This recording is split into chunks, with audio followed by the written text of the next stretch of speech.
It's always a great feeling when elected officials share your values and fight for what you believe in. This is Talk Ag to Me.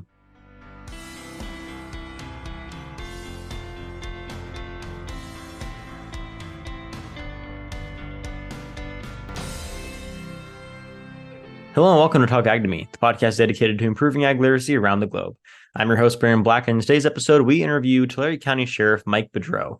Now, Sheriff Boudreaux has had a long and deep history in the Central Valley, and he's had a lot of connections with agriculture throughout his life. And we're going to talk about all those things as we get into this episode. But the reason we're doing this is because Sheriff Boudreaux is actually currently running for Congress. And I know we don't talk about politics much on this podcast, but his support for agriculture and his deep connection to our industry and to this community is something that could not be ignored. It's something that he values a lot and wants to bring with him into his campaign.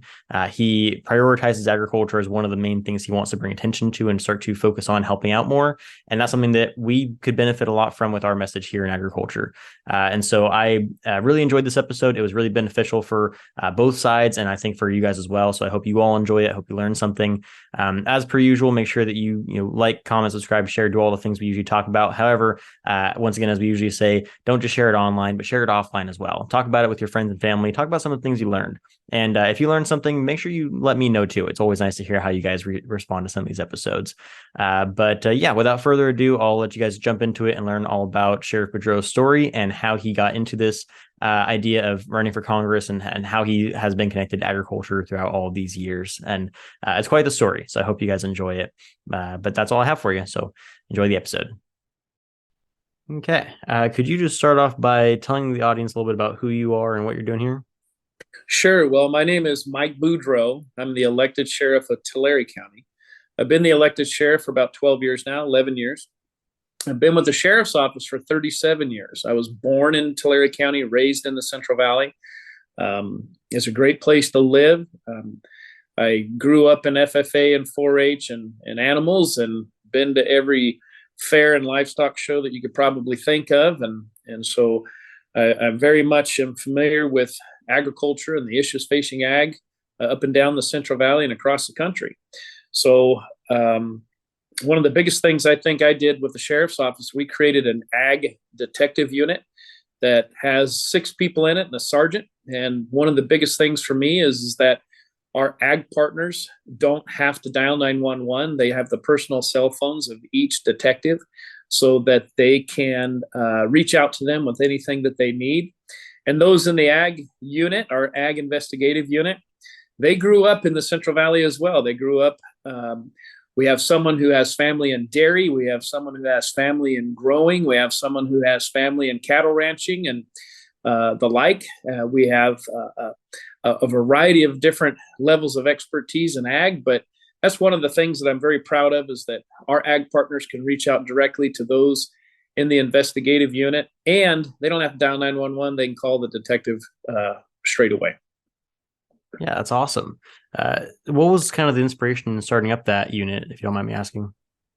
Well, one of the reasons is that we had an increase in agricultural vandalism and theft during the copper wire era when a lot of the wells were destroyed because of the value of the copper wire. And so we wanted to make sure that we put a unit together that could really work with ag during that difficult time, the damages to the wells and the property. We also had, during the foggy season, we typically will get the calves, the drop calves that are taken from the dairies. They'll just kind of rip them off right over the fence and into a car. We didn't like seeing any of that. And so we put a unit together that could really focus on agricultural theft. We had a large issue in regards to our nut growers, where large-scale $500,000 loads of pistachios were taken. We needed someone in there that would focus on ag, serve the ag community well, and help reduce those losses. Yeah, awesome. Yeah, I remember when all that was going on with the copper scandals and everything. Some close family friends of mine are dairymen, and we heard all about them having issues with that sort of thing. So that makes a lot of sense. Yeah, of course. So you mentioned that you had quite a bit of experience with FFA and 4-H. I have a question that leads into, but could you talk a little bit about some of the things you did in those times? Well, when I was growing up as a kid, we had family that were mostly focused in citrus. And so we did a lot of citrus judging, and we had others that had lambs and calves and raising those up around the area where I'm at. We're in a rural area. We had lived in a mountain area when I grew up, and I actually, when I first started, I showed chickens, and so that was my very first experience moving in. But then we had, horses and cattle up where we lived, and so I grew up all around that environment. And many of you will know what I mean by this, but one of my very first experiences at a branding was my first taste of mountain oysters. So I knew that as a kid. Didn't even really know what they were until later in life. But, for those in the ag community, mountain oysters are a treat.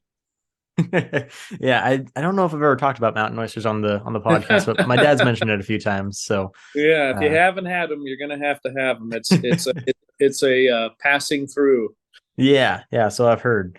It's funny you mentioned citrus. We were talking the other day about how I was at an FFA competition. I actually coach citrus team for LD Monte High School right now. So okay, yeah, and I did citrus as well in high school, so that's a near and dear team to my heart. But I was more on the beef side of showmanship, so I didn't deal with the sheep as much, but I can appreciate it.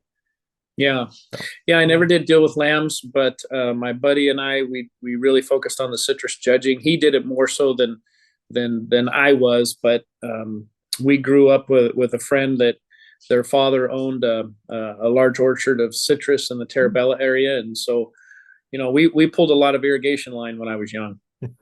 Very cool. So how did all of those experiences lead into you becoming a sheriff? What was the pathway there? Well, really, the pathway was working with ranchers, farmers. My dad was a deputy sheriff as well in a rural area, and so I grew up hanging around cattlemen and ranchers and farmers and the like, and it just became it's part of the lifestyle in the Central Valley. I think you can't really grow up here without knowing somebody that's impacted by the farming or agricultural world, and we've always had family and our friends that were around us or we were around them, and it's a way of life here. And so we grew up knowing the importance of water. We'll probably touch on that today. We grew up knowing the importance of, tending to either livestock or your grow. And, it takes a lot of work. It's not as easy as many people may think. And, there's a lot of real, true grit that goes into, making things prosperous for a family. And I think that's important too in the agricultural world. It's all about families. I mean, many of these farmers, ranchers, dairies are multi-generations deep and with future generations on the horizon. So it's a family-oriented environment, which I grew up in. Yeah, no, that makes a lot of sense. You kind of talked about the impact of water and all of that, and we'll dive into that, like you mentioned, a little bit later. But I was curious because when you said that, it made me think of it. When we got hit by all those floods and everything, last year on the not around this time, but around last March or so, when all the water came in, was that something that your department had to deal with a whole lot of, or did you guys see much of it on your side? Oh boy, we saw it. And if you didn't see me on the news, I was on the news probably every other day talking about the impacts of the flooding. We had many ranchers and farmers that were using their own diesel, their own equipment, and they were putting up levees and restoring levees. And, they weren't charging the state for anything. They all bonded together. And I remember seeing people pushing their own heavy equipment, pushing cars into levees and breached levees and using, whatever they could on their land to help keep it from flooding. Once you get into those small trees, we had millions and millions of dollars worth of small trees, new freshly planted trees where the levees had broke, and those trees basically drowned. I mean, they can't survive in that type of environment. And there was thousands of acres of almonds and different small trees that were completely destroyed. They all came together and worked hard and did what they could to protect what they had, but it was devastating. So we, as the sheriff's office, we went out and worked what we could with our partners, as well as keeping people off the roadways to keep them from, driving into areas that appeared safe but weren't, and then find themselves flooded. We rescued many, many people that found themselves out in the middle of a flooded area where they really shouldn't have gone out into. And I wanted to get on the news and our social media just to reinforce the fact that we're there for you, providing safety for you, and people were going to be okay. Now, we were going to have a lot of damage when it comes to our ag. We could see it happening around us, which was devastating. And you had, what I really like to see. I just knew some farmers. I saw them. I went out and visited with them, and they were pushing dirt with their own equipment through the night. 3 days straight, they were pushing dirt, trying to keep that water out of their farmland and, quite frankly, out of their neighbor's farmland. Hmm. Yeah, we had a dairyman from Tipton on here around that time. He was talking a lot about how some of that was going, and his dairy wasn't even all that affected all that much, but his neighbors were. And so he was out there, like you said, sometimes up all night for days straight working on helping his neighbors get some of that water down. Is just insane. And as you know, some of those dairies, they're some of their companies are out of state. And so I know one dairy, they just pretty much encircled their dairy because they didn't have the ability to truck them out, or there wasn't enough trucks to get them out. And they pretty much encircled the entire dairy with levees. I mean, they were there for hours and days. They saved those cows, but it took a lot of work, a lot of diesel, a lot of equipment. And I was really proud of our ag partners in dairy who all came together working, tirelessly for hours and hours. We stayed up. We would get a couple hours of sleep alone, and we were just law enforcement farming the ag. They weren't getting any sleep at all. Yeah. No, it's like you mentioned that community, that the kind of family feel around here. It's kind of amazing how they all tend to band together when stuff like that happens. Yeah, well, they know each other. They're all families and they're friends, and they work together. And seeing them all come together like that's really what America needs to be. That's why farmers are truly the heartbeat of America. They're working hard, with the dirt that they're growing in, and the families that they're raising, multi-generational deep. That's what America's about. And that story could be told over and over again. With the floods, it was pretty wonderful to be a part of. Yeah, definitely. Shifting gears a little bit, still kind of on that topic of working with the agricultural communities. Do you find yourself working a lot with, like the Tulare County Ag Commissioners, the Farm Bureau, some of those local organizations? Always.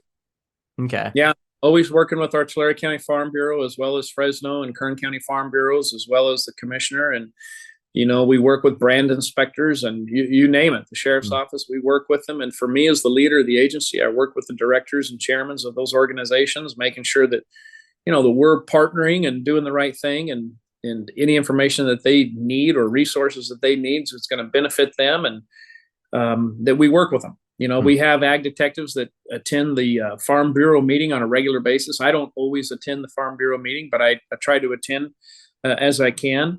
But we have detectives that are assigned to sit in on those meetings and listen in, and making sure that our law enforcement partners are working hand in hand with our ag partners. Yeah, and kind of on that similar path in terms of working with the agricultural organizations around here.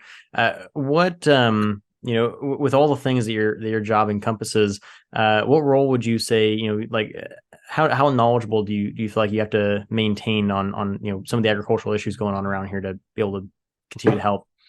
Well, you have to be very knowledgeable when it comes to different issues concerning water, when it comes to how much of a yield will be produced in, say, a baby tree that's stolen. You have your almonds, I think they start to leaf in three seasons. And so it's important that you understand the value of that when it's stolen or pulled out of the ground. The same be with citrus. We'll have sometimes, lots of small citrus trees that are taken out where they had been freshly planted. What's the value of those? And then more importantly, how are they going to sell them on the black market, and where can we find that? And the hard part about agricultural is there is no serial number on a pistachio shell. There's no serial number on a baby almond tree that's been ripped from the ground, or several hundred of them ripped from the ground.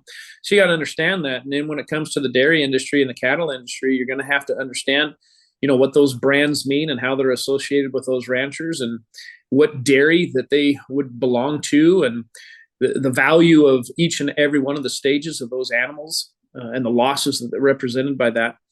And so you work with the insurance companies as well. And so there's a synergy that takes place between law enforcement, agriculture, and quite frankly, the business world too. The impacts of livestock being stolen, or the impacts of cattle being killed. And we've had, gangsters that'll go up and just for the sake of fun and play will shoot cattle that are out on a ranch. And, all of it becomes part of this partnership that we have to protect. And I have a good working knowledge of what we're protecting. So when it comes to acquiring that knowledge, is a lot of that through research you do yourself or communication with the farmers, or how do you learn about, how do you stay All of the updated on above. all? All Okay. of the above. And for me, I grew up in it, but I don't understand all of it. And Mm. so the importance of me sitting with people who have better knowledge of it than me, even just tonight, I sat with, someone talking about the dairy and the impacts of, I got to get it out of my brain here. The impacts of the methane gas and the regulations that are surrounding that, which is completely ridiculous. When I grew up as a kid, we'd pass a dairy and we'd all just sniff and go, "Woo, that smells like money." And so it was just part of life around here. And now the ridiculousness of having to control methane, and the gases that come from that is one of the most ridiculous things I've ever seen. But you have to make sure, like, I don't understand that filtering system and how they do that, but I have to sit with somebody who does. And then the other would be is, again, as I mentioned earlier, we assign detectives that have knowledge. We have dairy detective. He was born and raised on a dairy, and he understands dairy. And so when you talk about cattle ranchers, I've got dairy and cattle ranchers that understand that the theft of bull semen is actually a very real thing. When you tell that story, and people back east that I've talked to going to the FBI Academy, they can't believe that I have an ag unit that actually investigates the theft of bull semen. But that's $20,000-$30,000 loss depending on the vials and what's taken, and then the importance of those detectives understanding where the black market will be for them to go to. I mean, that's a huge loss. And so I've been involved around the investigation of these types of crimes, and it's important that you have people who understand. And back to your original point about learning or knowing or reading about, it's part of experience too. You have to have the experience of it. You have to be able to talk to others, read about it, study about it, but also grow up in it to be successful. Yeah, definitely. And I've got kind of two questions I'm going to ask you here, so you can tackle them whatever order you want. But the first one you kind of touched on there. The main point of this podcast is agricultural literacy and kind of the importance of people understanding, some of those processes, like where their food comes from and how, all the different factors that involve food production are how they run. So what the first question, you kind of, what role or what responsibility do you feel like some of the people that are maybe like in your position, like sheriff or other like law enforcement have to understanding agriculture, but also at that higher level as we're starting to move into that conversation about elected officials, like what responsibility do they have to be knowledgeable about agriculture? And the second question, kind of in that same branch, is we talked a little bit about your path to becoming sheriff, but kind of what was your inspiration to pursue law enforcement, and then what's your inspiration to now start to move into that elected official position? Yeah, there's a lot to unpack right there. So we'll talk about what led me into running for sheriff, and really what that was is I grew up around law enforcement with my dad in the sheriff's office for 30 years, and I never really wanted to do anything else other than be in the sheriff's office and wear this uniform and serve the community that I'm in. One of the proudest days of my life was putting on a deputy sheriff's uniform. But as I moved forward, I found the position of the elected spot coming open, and the sheriff who was sitting in the seat before me gave me the wand of approval to run for that position. And so I ran against someone in that and was able to win. And I got to tell you, it's one of the biggest blessings that I've ever had in my life. I'm a big believer, and I think God really blessed me with sitting in this position, serving the people. And, to go backwards on some of your points, coming into a position of leadership and or elected official positions, what's the importance really, I guess, is the takeaway from your question. What's the importance of working with ag, understanding ag, and what role does that take, right? So for one, growing up in an agency where I've investigated crime and then ag-related crime, as well as being around agriculture, I understand the importance of making sure that resources are deployed to help impact in a positive way, one, our community, and two, the theft and negative impacts when crime surrounds those types of environments like ag. So for me in an elected position, one, I have to work with those partners in the other roles and leaderships, chairmans and directors, but as well as making sure that I, as the elected official in charge of deploying resources, understand the importance that those resources mean to not only to the community, but to the ag world as well, but also to our economy on a large scale. And so when we're investigating crimes, we must understand in these positions that it impacts the price at the store. It impacts the value on the black market. It impacts the insurance companies, and it impacts how it is tabled, market to table, or table to market to table, and the importance of being in the leadership role, understanding the regulations that surround it, understanding that legislation could negatively impact ag, which it does, and also that when we solve crimes, when we are able to give people back in the community to where the pricing of the overall is going to be better impacted for everybody, that the elected official knows that we must feed people, we must support our ag, we must have water for our ag industry. And if you're in an elected position, if you don't understand from very young age, like myself, the importance of family, community, water, protection of that commodity, protection of that livestock, and how the impacts are if you don't use resources, money, to help every level within that I just gave you, then you're probably not in the right elected position.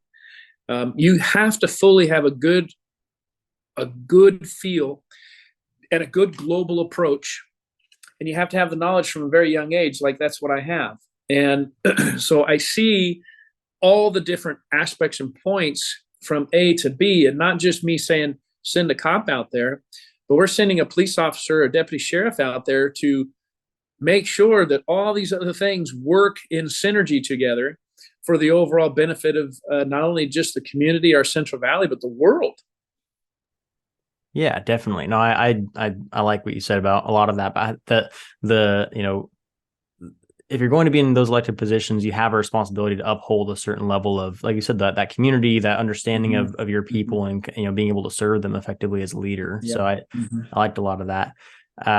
So transitioning a little bit into kind of the one of the big purposes of bringing you on here, talking about your move towards the more congressional campaign style. What was kind of the inspiration of taking that next step, and then how's that been going? I've been seeing you going everywhere. Yeah. No, I've been all over the Central Valley, and let me say this: I grew up in the Central Valley. I have family in Bakersfield. We're there all the time. My wife and his family and mother-in-law is from Tehachapi. That's within this district. Visalia, Tulare is where I'm, born and raised, and then Clovis, I have family there. And so I'm all up and down the Central Valley, and really my story is no different than many people who live in the Central Valley. I'm sure you have relatives up and down the Central Valley just like I do. And as we mentioned earlier in the ag world, we're all connected. But what really drew me to this position is when McCarthy decided to step down, I felt that maybe at this point, because a lot of times politics is timing, and as I looked at the position and me as sheriff, taking on a role that would change me from a lawman to a lawmaker, what laws can I make and or take away, reducing regulation and taxes and impacts to the ag world, as well as the small businessman and big businessman alike. Just in our conversation, we understand the different levels that's important. And so can I make a bigger impact in the congressional position to where I understand not just the ag world, but the business world, the water world, the energy world. And I think that I'm a prime candidate to be able to step into that role for the benefit of District 20. Now, I do understand that I would go into that role representing all of America as votes take place, but I would hate that I ever get in there and forget about District 20, because we have so many needs here.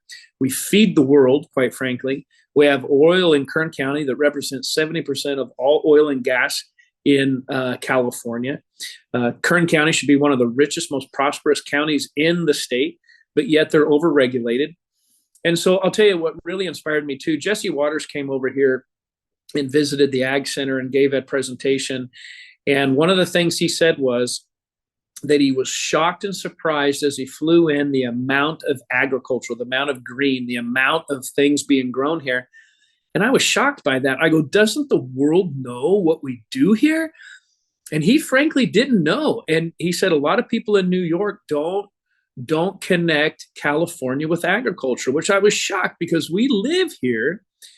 We assume everybody knows it. And Right. so I thought, well, maybe if I can get into Congress and maybe just maybe we can start inviting people into our district to say, hey, look, take a look at the issues of immigration and how it impacts our ag world. Take a look at the water and the reason we're fighting for water so hard. Come and visit us. Here's the reason we're fighting for water. Here's the reason we want a dam. Here's the reason we need ongoing sustainable water storage.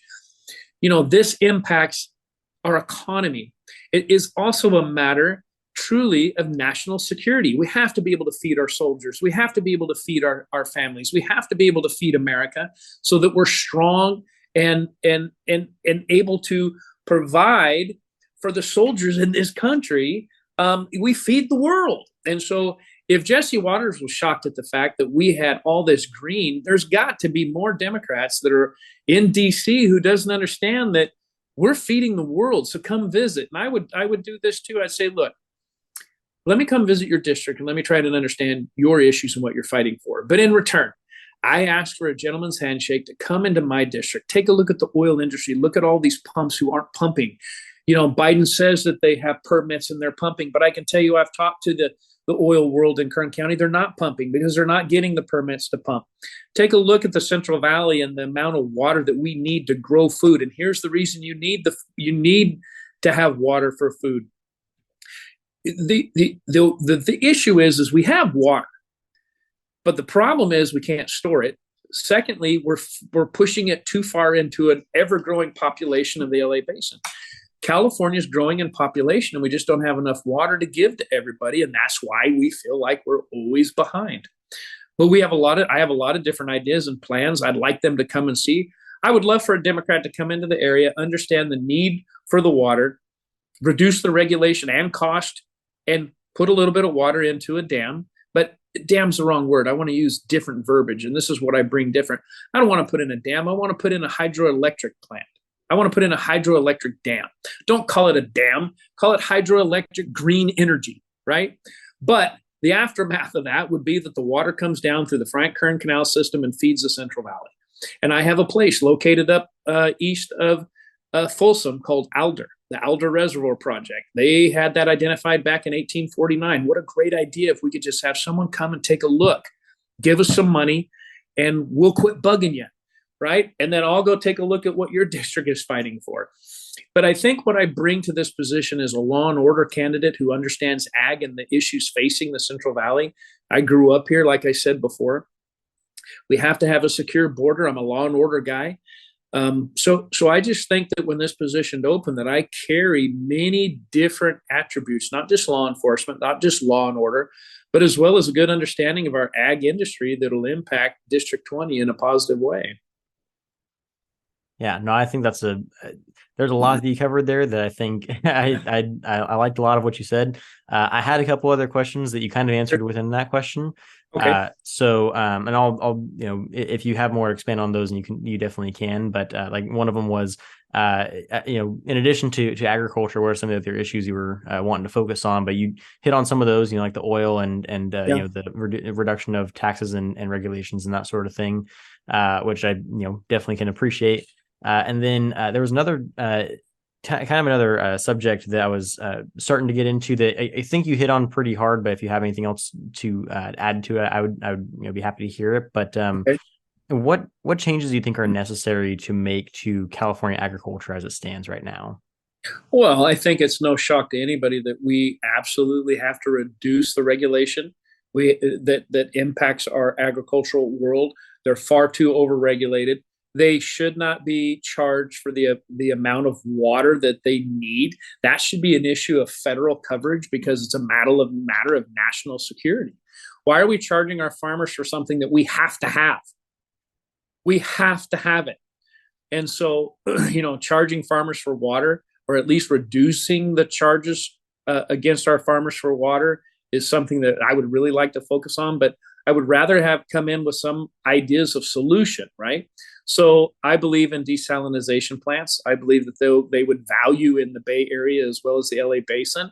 They're costly. It's expensive to put into place. But once you're up and running, it'll offset the demand of water that needs to come to the Central Valley. It's a matter of national security. It truly is. And so why isn't our federal government protecting and watching out for our farmlands and our growers? because we have to feed America. And so water storage, they have the technology now to, pump water back into our aquifers, but we got to have a place to pull the water from to refill those. We've lowered by 6 feet in most of our aquifers. We can replenish those. We have the technology to be able to do that. We got to pull the water from somewhere. That Alder project is a big thing for me. I think it's a great idea. But make it hydroelectric, like I said. We could do some synergy stuff. And I also believe when it comes to energy, France, they are able to supply 70% of all of their energy through solar and wind. You know how? They have a nuclear plant. That's how they do it. It's not sense. By solar and it's not by wind. It's because they have a nuclear plant. Because you can't rely on the wind. It's not always going to blow, right? You can't always rely on the sun. It's not always going to be coming down where you can supply and carry that energy. And if you don't have a battery place to hold that energy, that solar, you're not going to be able to use it where you need to. So you can't always rely on sun and wind. And quite frankly, it's non-sustainable. And if you want to protect the environment, where are you going to put that solar panel that's made out of oil and other chemicals that only has a 25-year lifespan? And when it's done, where are you going to dump it? You know that they're actually very concerned with where they're going to dump those solar panels because they don't have any place to put them. Not surprised. It's true. And you also know that the heat that generates from a solar plant up into the sky kills millions of birds every year. Oh, wow. And that the windmill machines, that they kill millions of bats every year. And then when they put in solar plant areas, that they have to clean the area out of turtles and squirrels and everything else, right? The largest solar plant in California, they had to remove the turtles. And when they did, they put them in a zoo to which they all died. And so my answer to that green energy is always, look, are you trying to use the term climate change while you're destroying the environment? Because you're destroying the environment.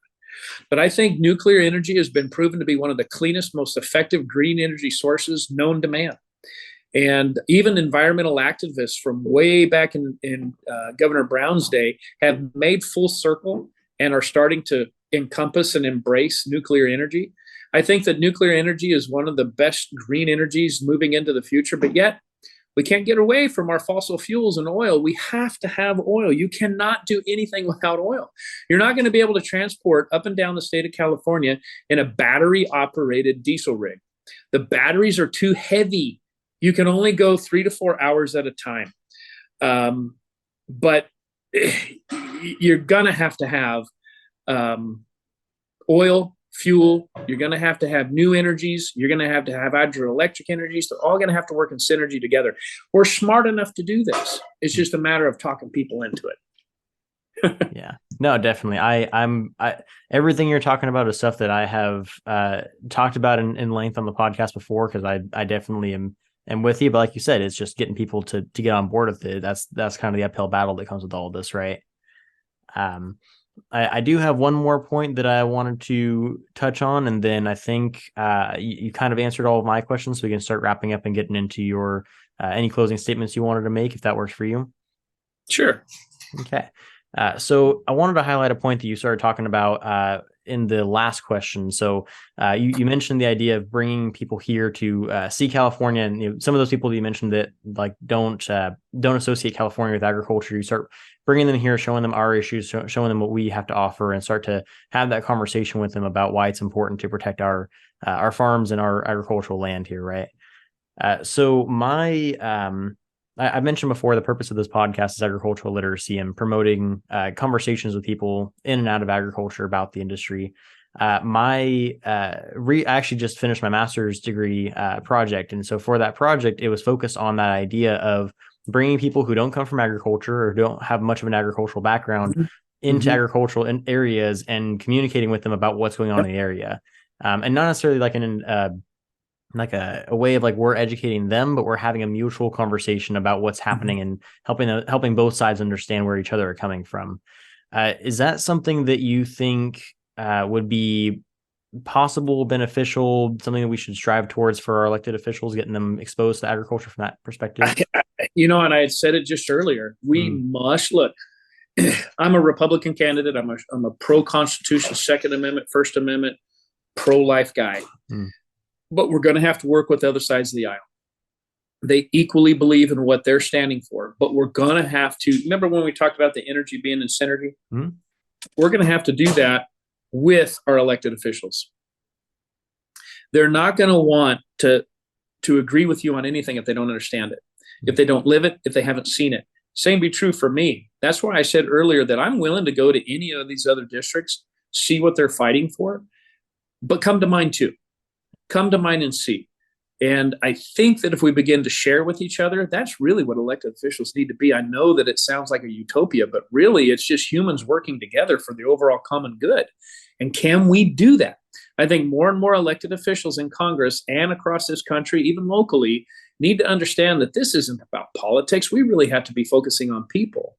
Now, there is some hardcore issues that I stand for. I'm pro-life and I believe in pro-gun, and others don't believe that. But what about the issues of water and feeding America? Can we come to agreement on that? Right? What about energy and sustainable energy across America and within our district and even across the country? Can we come in agreement with that? Right? You may not believe in pro-life. Maybe you're pro-choice, but can we come into an agreement that dairy cows are actually important to feed America and milk is important for America? Can we come into an agreement for that? I think there's a lot of good things that we can do without being so far hard right, so far hard left, but we can overall be looking out where the middle ground common good is for everyone. Yeah, no, I 100% agree. That what you said right there kind of encompasses the entire theme of my guiding philosophy when it comes to ag education and ag philosophy and ag literacy. So no, I appreciate that. Yeah, so, of course. Cool. Well, yeah, you pretty much addressed all the points that I had here.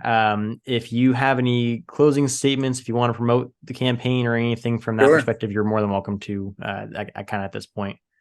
Yeah, I just believe, if you want, go to boudreauxforcongress.com. It's a good place. You can see some of our bullet points.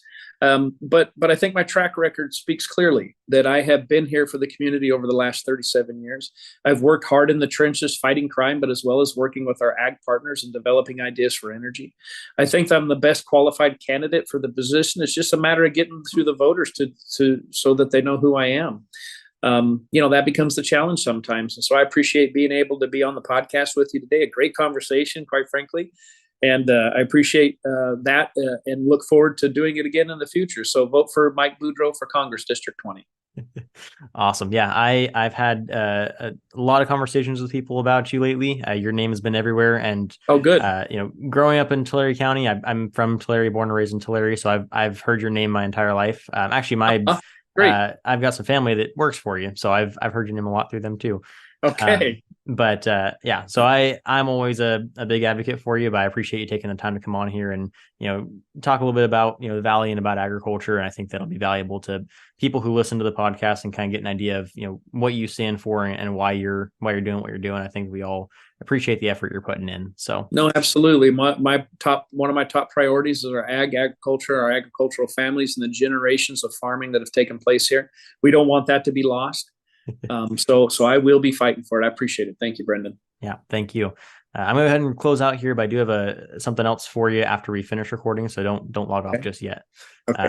But yeah, so that's all I have. So thank you again for joining me. I really appreciate you taking the time. Thank you to everyone for listening. I'll put all the links down in the description to your website and everything so they can go find you and, look up everything you've been up to. Cause like we talked about, you've been very busy lately and just in general, you're always busy. So I'll share all of that. So thank you once again.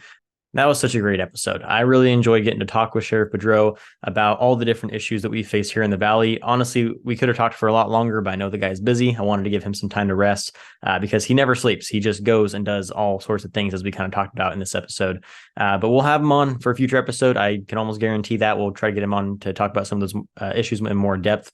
But I really enjoyed and really appreciated him taking his time to come and talk to us about his experiences in agriculture and how that correlates to his current campaign to run for Congress. And so, as I mentioned, we don't typically talk about politics here on the podcast very often, but when it comes to agriculture, that's something that we try to make a priority. And with him making his campaign heavily focused around agriculture, and with him heavily emphasizing agriculture in his political goals, it's something I thought was important for us to highlight, as we have continually discussed this idea of elected officials needing to be informed and aware of agricultural issues, and that we need to continually have conversations with all people about agriculture and make sure that they are informed about these issues. So I thought he was an excellent candidate to talk about that. And I thought that he brought some really interesting insight to this conversation that we've been having about agriculture, agricultural literacy, agricultural communication and politics, and all those sorts of things. And yeah, I learned a lot. I hope you all learned a lot. I hope you enjoyed the episode. And I'll make sure that the links to Sheriff Boudreaux's information are down in the description, so you guys can go check him out and follow his campaign if you're interested in that. Once again, as per usual, make sure that you like, comment, subscribe, share, follow, do all the things. But as we always say, make sure you don't just share it online, but you share it offline as well. Teach your friends and family something, and hopefully they'll enjoy it as much as you did and as much as we did. But yeah, that's all I have for you guys for this episode. So hopefully you enjoyed it. Make sure to check out all the things that we have coming up pretty soon, because we have some exciting episodes coming down the pipeline. And so I will catch all you guys in the next one. But don't forget, if you ate today, thank a farmer.